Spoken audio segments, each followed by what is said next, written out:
날이 많이 쌀쌀해졌습니다. 환절기에 감기들 조심하시기 바랍니다. 이 밤에 또 주 앞에 나와 말씀을 사모하시고 기도를 함께 모으시는 우리 교우 여러분에게 주께서 은혜와 평강을 충만히 주시기를 기원합니다. 비가 내리기 시작했습니다. 비가 내리는데 이 비는 아주 오래전에 하나님께서 예정하였던 내린 그런 비였습니다. 그 비는 하나님의 메시지가 담겨있는 비였지요. 근데 그 비에 담겨있는 메시지를 아는 사람은 노아와 함께했던 그 가족들 뿐이었습니다. 그 메시지는 심판이었습니다. 그 메시지는 하나님께서 긍휼과 자비를 베푸시고 회개하라 말했을 때 그 회개의 음성을 듣지 못했던, 또 듣기를 거부했던 그 모든 자들의 악행에 대해서 하나님이 심판하시는 그런 비였습니다. 40일간 비가 쏟아졌습니다. 하늘에서 물이 쏟아지듯 비가 퍼부었고 땅에서 샘이 터져 나오듯이 물이 솟아났습니다. 하늘에서 비가 쏟아져 부어 내리고 땅에서 물이 쳐오르니 물이 빠질 곳이 없는 것이죠. 따라서 물은 어디로든지 빠지지 못한 채 그대로 모여 차오르기 시작했습니다. 그리고 물이 차올라서 천하의 가장 높은 산이라도 그만 다 잠겨버린 것입니다. 사람들이 높은 곳을 찾아 뛰어다녔겠지요. 이곳 저곳 잠시 안도를 했을 것입니다. 그러나 그것도 이내 곧 안심할 곳이 못되다는 사실을 바로 알게 되어집니다. 더 높은 곳을 찾아갔겠지요. 한 이틀 동안 괜찮을지 몰랐겠습니다. 그러나 그것도 차오르기 시작합니다.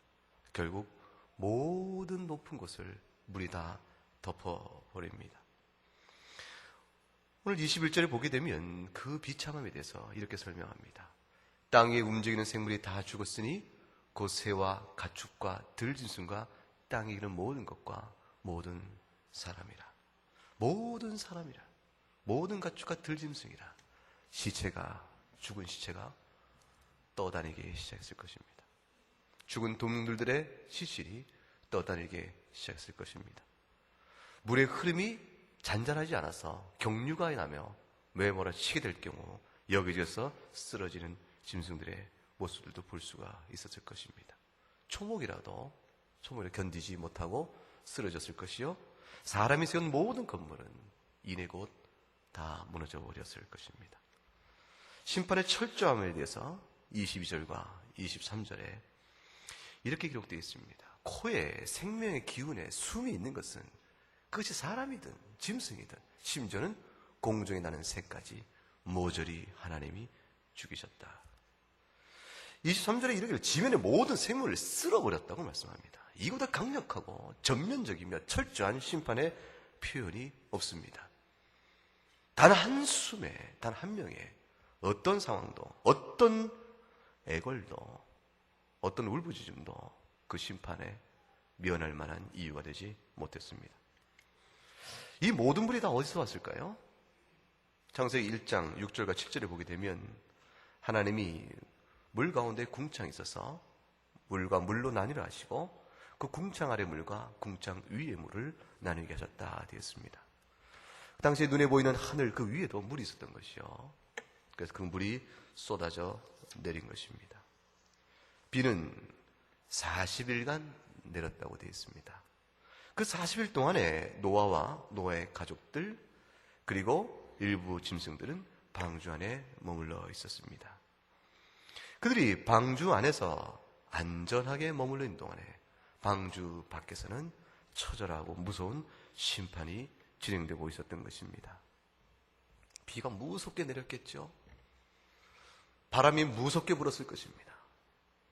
그리고 폭풍우 몰아쳤을 것이고, 그리고 동시에 사람들의 아비규환의 아우성과 죽음의 절규와 비명소리와 방주로 뛰어가던 사람도 있었을 것이에요.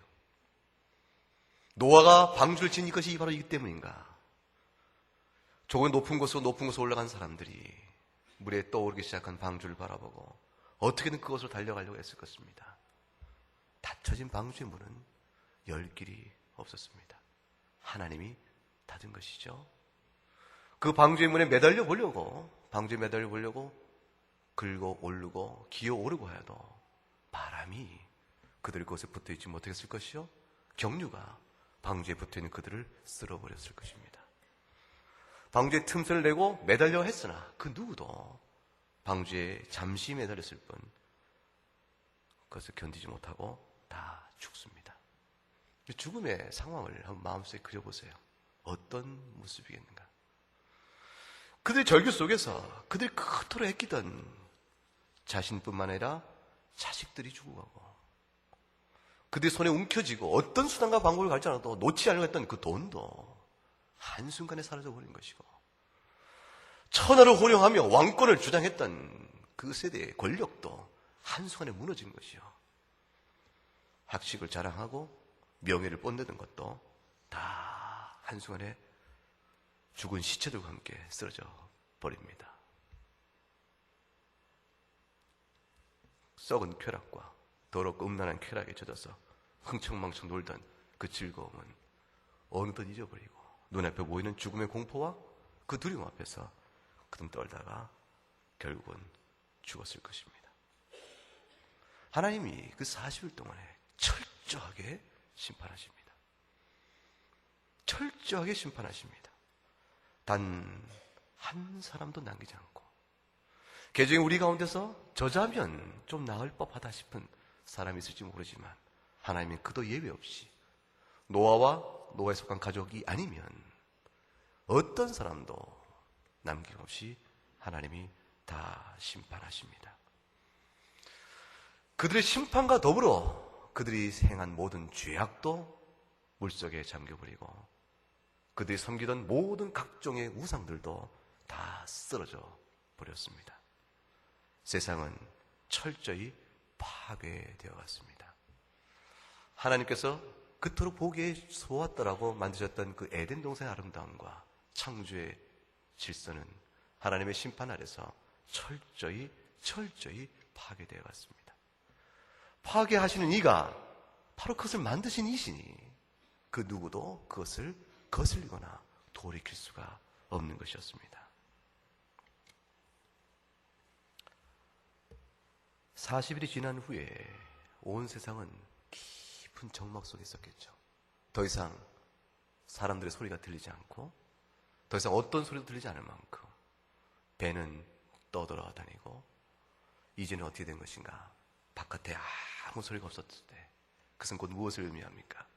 밖에 세상은 죽음이 완전히 지배했다는 것을 의미합니다. 방주 안에 있는 그들만 생명의 기운이 남아있었고 방주 밖에는 철저히 죽음이 지배했었다. 노아의 홍수입니다. 쓰나미 현장을 우린 가끔씩 TV에서 다큐멘터리 필름으로 봅니다. 비참하죠? 지진의 현장을 우린 가끔 봅니다. 얼마나 비참합니까? 전면적인 홍수는 그 모든 것들의 비참함에 극대화된 상태입니다. 그 어떤 자연재해 비극이 노아 홍수의 심판의 비극보다 비할 수 있으며 그들 대할 수가 있겠습니까? 하나님이 그렇게 하셨습니다. 얼마나 오랫동안 방주가 물에 떠 있었을까요? 여러분 생각이 어때요? 40일 동안 비가 내렸는데 방주가, 노아의 식구들이, 간 짐승들이 방주 안에 들어가 있는 그 긴 세 다시 나올 때까지 긴 세월이 얼마나 됐을 것 같습니까? 대략 계산해 보면 그 날짜가 나옵니다. 창세기 7장 11절에 보면 노아 600세 되던 해 둘째 달, 곧 그 달 11의 날에 비가 내립니다. 8장 4절에 일곱째 날, 곧 그 달 11의 날에 방주가 아라рат산에 머물렀다 되어 있습니다. 8장 5절에 보면 물이 점점 줄어들어 열째 달, 곧 그 달 초하룻 날에 산들의 봉우리가 물이 감하여 다시 보이게 됐다 되었습니다. 8장 13절에 601년 첫째 달, 곧 그 달 초하룻 날에 땅 위에서 물이 비로소 거쳤다고 되어 있습니다. 그리고 8장 14절에 둘째 달 20일의 날에 땅이 말랐더라. 비로소 노아가 세상으로 다시 나옵니다. 그러면 결국은 601년 둘째 달 21의 날에 나오게 되는데 시작은 600세 되는 둘째 달 11의 날에 시작이 되었으니 전체 그 기간을 생각하면 375일입니다. 1년하고 열흘입니다. 1년하고 열흘 동안 노아는 방주 안에서 보존을 받았습니다. 1년 열흘 동안 노아는 방주 안에서 보호를 받았던 것입니다. 하나님께서는 철저하게 방주 바깥을 쓸어버리고 있을 때, 모두를 심판하실 때 노아의 방주 안에서 1년 열흘을 하나님은 안전하게 그 모든 생명체를 주께서 보호하신 것입니다. 은혜의 방주 아래 있어야 삽니다. 하나님의 예비하신 그 은혜의 방주가 아니면 죽습니다. 어떠한 수단도 그걸 거스르지 못합니다. 철저합니다. 묻습니다. 하나님이 그렇게 잔인하게 죽이실 수가 있는가?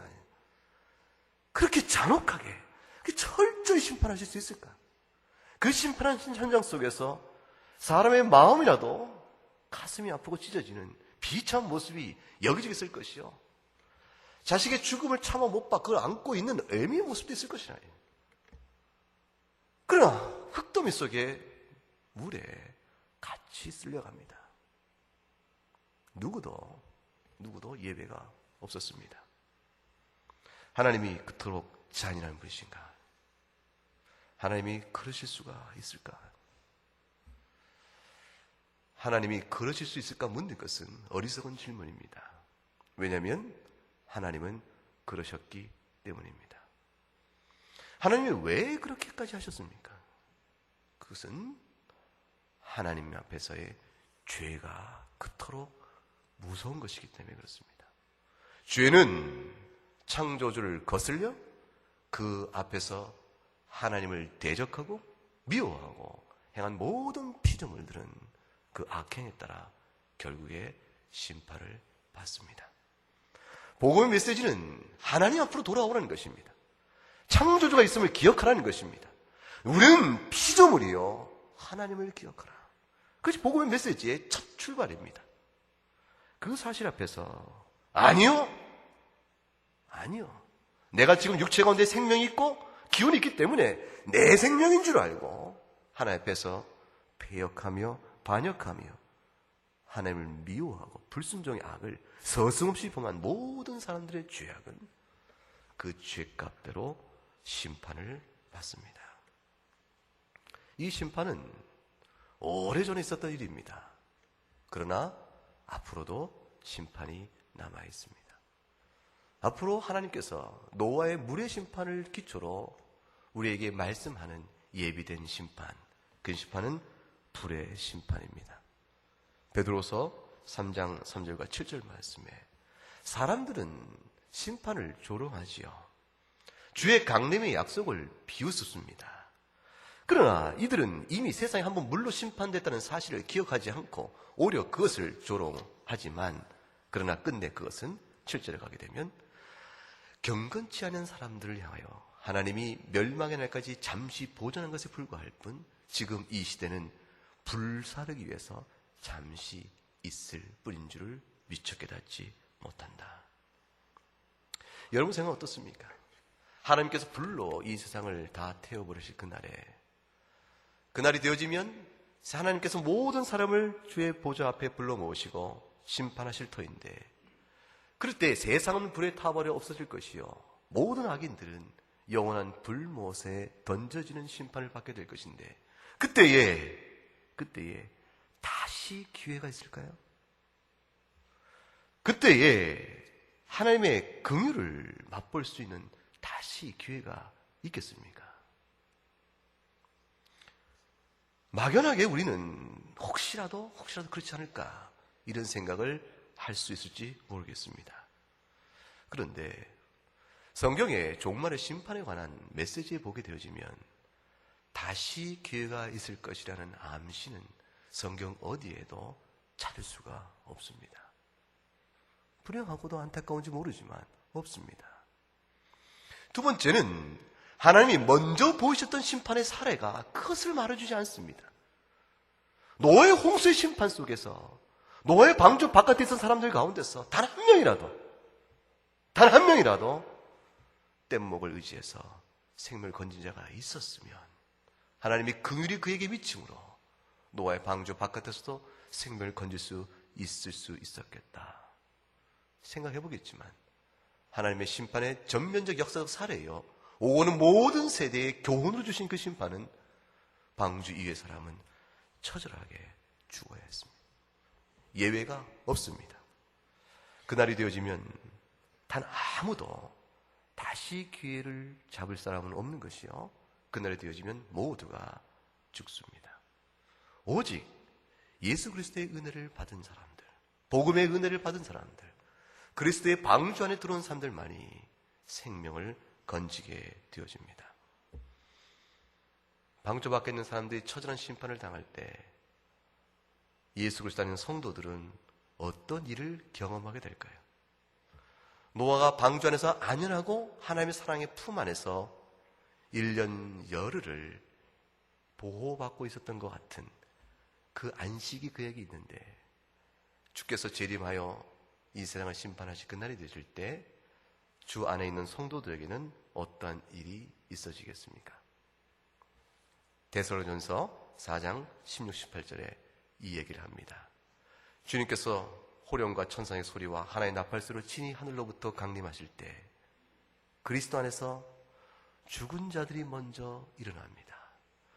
그 다음에 그 당시에 살아남은 사람들도 그들과 함께 구름 속으로 끌어올려가 공주의 주를 영접하는 일이 있게 될 것이니 이것이 얼마나 큰 영광의 미래인지 이 사실을 기억하고 오늘 살아가는 너희들 가운데 피차 위로하라고 말씀합니다.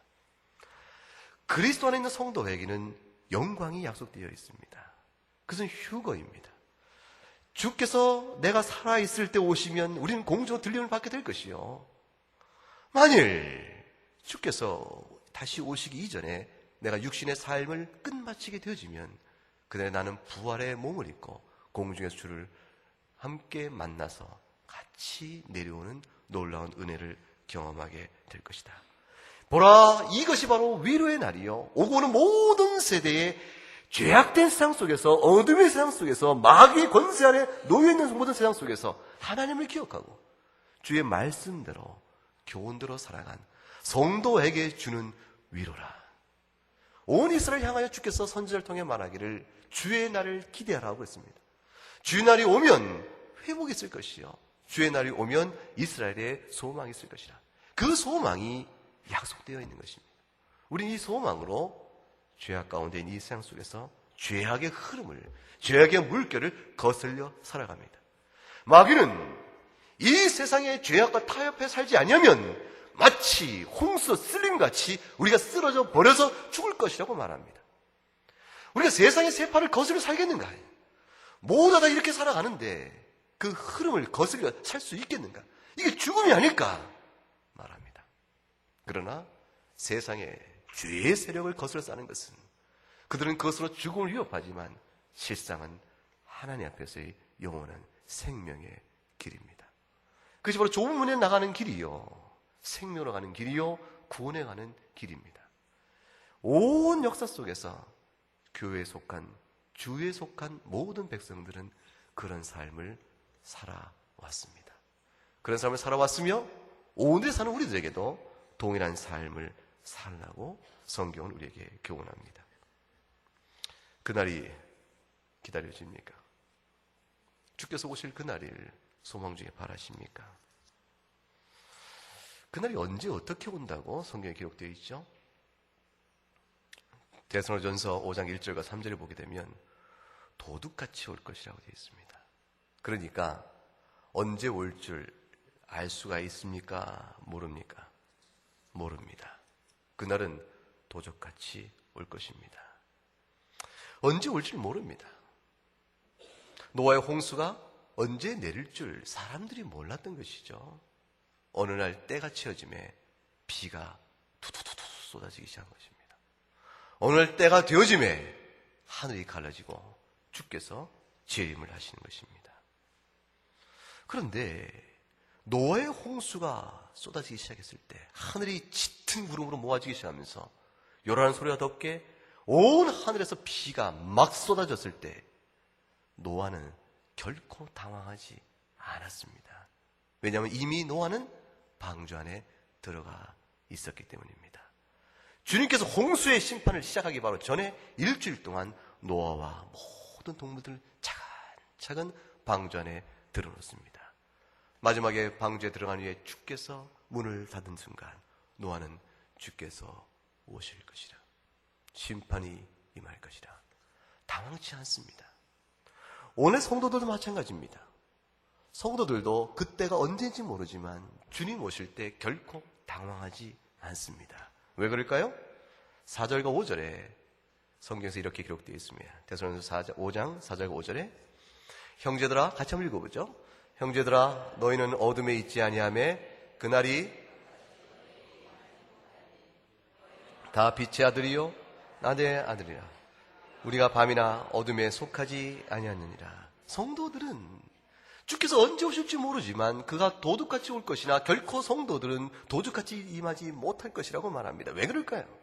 빛의 아들 아니냐, 낮의 아들 아닌가. 그러므로 주께서 너희에게 오는 것은 눈에 보듯이 오는가. 어떻게 주께서 눈에 보이듯이 올까요? 언제 올 줄 알 수 없는 주의 재림이 왜 유독 성도들에게는 당황스러운 재림이 아니요 낮에 오는 것처럼 그가 오심 앞에서 당황치 않을 수 있을까? 왜 그럴 수 있을까? 그 답은 때가 언제인 줄 알기 때문이 아니고 그 주 오심과 관련하여 성도들이 기대하는 바 때문에 그렇습니다. 그것이 그 다음 절 5장 6절 말씀에 답이 나옵니다. 같이 읽어보죠. 그러므로 우리는 다른 이들과 같이 자지 말고 오직 깨어 정신을 차릴지라. 성도는 깨어 있습니다. 성도는 주의 교훈 앞에 늘 영적으로 각성하여 깨어 있음으로 인해서 주께서 오늘이라도 오실 수 있다. 내가 주께서 오시기 전에 주를 배울 날이 오늘일 수 있다. 결국 주께서 역사적으로 객관적으로 우주적으로 재림을 하시건 각각의 개인 종말을 맞이하여 주를 뵈러 내 영혼이 낙원으로 가든 주를 배울 수 있는 하루하루의 삶을 생각하며 살아갑니다. 오늘 주께서 나를 불러가시면 내가 주를 배울 것이로되 주를 배울 것이라, 주를 배울 것이라. 깨어 정신을 차리고 있는 성도에게는 개인 종말 이전에 우주적 종말이 오는 주의 재림의 때가 돼도 결코 당황하지 않은 것이요 모르는 바가 아니요 두려운 바가 결코 아닌 것이라. 어떤 사람이 깨어있는 사람이겠습니까? 어떤 사람이 깨어있는 사람일까요? 7절과 10절 이어서 이렇게 설명합니다. 같이 읽어보시죠. 자는 사람들은 밤에 자고 취하는 자들은 밤에 취하되 우리는 낮에 속하였으니 정신을 차리고 믿음과 사랑의 호심경을 붙이고 구원의 소망의 투구를 쓰자. 하나님이 우리를 세우심은 노하심 이르게 하심이 아니요 오직 우리 주 예수 그리스도로 말미암아 구원을 받게 하심이라. 예수께서 우리를 위하여 죽으사 우리로 하여금 깨어있든지 자든지 자기와 함께 살게 하려 하셨느니라. 아멘. 누가 깨어있는 사람입니까? 8절 말씀에 나와 있죠. 믿음과 사랑의 호심경으로 가슴에 믿음이요 사랑으로 가득 채우고 그리고 내 심령을 보호하고 막으며 오직 머리에 구원의 소망의 투구를 쓴 사람이라. 무엇입니까? 예수 그리스도의 구원을 유일한 삶의 소망이요 기쁨이요 그 안식의 날을 늘 바라고 사는 사람이로되 그 소망의 날을 바라보기 때문에 그 마음속에는 믿음이 있고 그 마음속에 믿음에 의한 감사의 열매로서의 사랑이 풍성한 사람이다. 예수 그리스도로 말미암아 구원에 대한 확신이 믿음으로 차 있으며 그 은혜를 받았은즉 주여 내가 어찌 살고 이 말 앞에 성령의 역사로 인한 사랑의 열매를 날마다 나눠가며 내 주께서 내게 허락하신 때까지 위로의 날, 안식의 날, 참된 구원의 날을 소망 중에 바라볼 따름이다. 이렇게 사는 사람, 이것이 바로 깨어있는 자예요. 이런 자들은 주께서 언제 오시든 도적같이 오시나 결코 도적같이 오는 것이 아니라. 이게 바울사도의 말씀입니다. 믿음과 사랑의 호심경을 가슴에 붙이고 구원의 소망의 투구를 쓰는 사람, 구체적으로 어떻게 사는 사람일까요? 구체적으로 여러분은 어떻습니까? 자신 한번 돌아보세요. 믿음과 사랑의 호심경을 가슴에 담고 구원의 투구를 쓰고 사십니까? 제가 보기엔 여러분 다 그러신 것 같아요. 여러분들 다 그런 분입니다. 왜 그러냐면 이런 사람은 다음 11절에 데살로니가서 5장 11절에 바로 이와 같이 살기 때문에 그렇죠. 같이 읽어볼까요? 그러므로 피차 권면하고 서로 덕을 세우기를 너희가 하는 것 같이 하라. 이미 하고 있는 것 같이 앞으로 더욱더 해라. 사도 바울은 그 이상의 권면을 하지 않습니다. 이미 너희가 서로 사랑하며 너희가 이미 서로 권면하고 이미 격려하고 피차 덕을 세우며 살아왔지 않은가? 이미 여러분들 가운데서 그리스도에 대한 믿음이 있지 않고 그 믿음이 사안판에 새겨진 바가 되었으며 그로 인해 감사하며 그로 인해 성령의 도우심을 바라며 사랑 가운데 살지 않는가? 그것이 교회예요.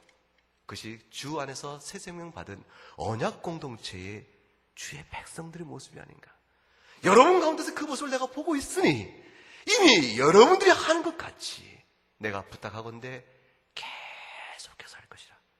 인내하며 할 것이라. 더욱더 그리할 것이라. 피차 권면하고 서로 덕을 세우라. 이 일이 믿음과 사랑을 호심경으로 삼고 구원의 소망의 투구를 쓰고 늘 깨어 주오심을 바라보는 사람입니다. 이 사람은 하나님의 심판에 그 어느 날이 돼도 결코 당황스럽지 않습니다. 주 예수여 어서 오시옵소서 소망을 바라보며 산 사람이기 때문에 그렇습니다.